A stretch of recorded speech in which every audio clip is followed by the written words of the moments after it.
വർഗീയ വിരുദ്ധതയിൽ സമീപകാലത്തെ അഴകുഴമ്പൻ സമീപനം അവസാനിപ്പിക്കാൻ CPIM എല്ലാത്തരം വർഗീയതയെയും ഒരുപോലെ എതിർക്കാൻ സംസ്ഥാന സമിതി തീരുമാനിച്ചു.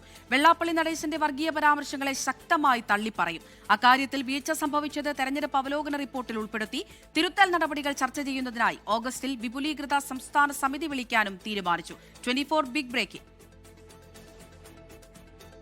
തിരഞ്ഞെടുപ്പ് അവലോകന റിപ്പോർട്ട് അന്തിമമാക്കാനായി ചേർന്ന 2 ദിവസത്തെ സംസ്ഥാന സമിതി യോഗത്തിൽ ചൂടേറിയ ചർച്ചകളാണ് നടന്നത്. സംസ്ഥാന സെക്രട്ടറി തയ്യാറാക്കിയ കരട് റിപ്പോർട്ടിൽ തോൽവിയുടെ കാരണങ്ങൾ പ്രതിപാദിക്കുന്ന ഭാഗങ്ങളിലെ മൃദു സമീപനങ്ങൾ പലതും സംസ്ഥാന സമിതി തിരുത്തി. ഭരണവിരുദ്ധ വികാരമുണ്ടെന്ന് പറയാൻ മടിക്കുന്നിടത്താണ് കാര്യമായ തിരുത്തൽ വന്നത്. 10 കൊല്ലത്തെ ഭരണത്തിൽ ജനങ്ങളുമായി ബന്ധമുള്ള സർക്കാരല്ല ഇതെന്ന വികാരമായിരുന്നു പാർട്ടിക്കാർക്കടക്കം ഉണ്ടായിരുന്നത്. ആഭ്യന്തര വകുപ്പിന്റെ ഉൾപ്പെടെയുള്ള നടപടികളാണ് ഇതിന്റെ കാരണം. സംസ്ഥാന സമിതിയിലെ ചർച്ചയെ തുടർന്ന് ഇക്കാര്യം റിപ്പോർട്ടിൽ ഉൾപ്പെടുത്തിയിട്ടുണ്ട്. വർഗീയതയോടുള്ള അഴകുഴമ്പൻ സമീപനം അവസാനിപ്പിക്കാനും CPIM തീരുമാനിച്ചു. എല്ലാത്തരം വർഗീയതയെയും ഒരുപോലെ എതിർക്കും. മുസ്ലിം ലീഗിന്റെ വർഗീയ അജണ്ടകളെ തുറന്നുകാട്ടാനും തീരുമാനിച്ചു. വെള്ളാപ്പള്ളി നടേശന്റെ വർഗീയ പരാമർശങ്ങളെ തള്ളിപ്പറയാതിരുന്നതാണ് അഴകുഴമ്പൻ സമീപനമായി വിമർശിക്കപ്പെട്ടത്.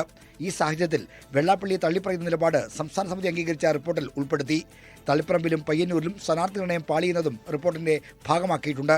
തിരുത്തൽ നടപടികൾ ചർച്ച ചെയ്യാൻ ഓഗസ്റ്റിൽ വിപുലീകൃത സംസ്ഥാന സമിതി വിളിച്ചു. ജില്ലാ സെക്രട്ടേറിയറ്റ് അംഗങ്ങൾ ഉൾപ്പെടെയുള്ളവരെ വിപുലീകൃത സംസ്ഥാന സമിതിയിൽ പങ്കെടുപ്പിക്കും. ആർ ശ്രീജിത്ത്, 24 തിരുവനന്തപുരം.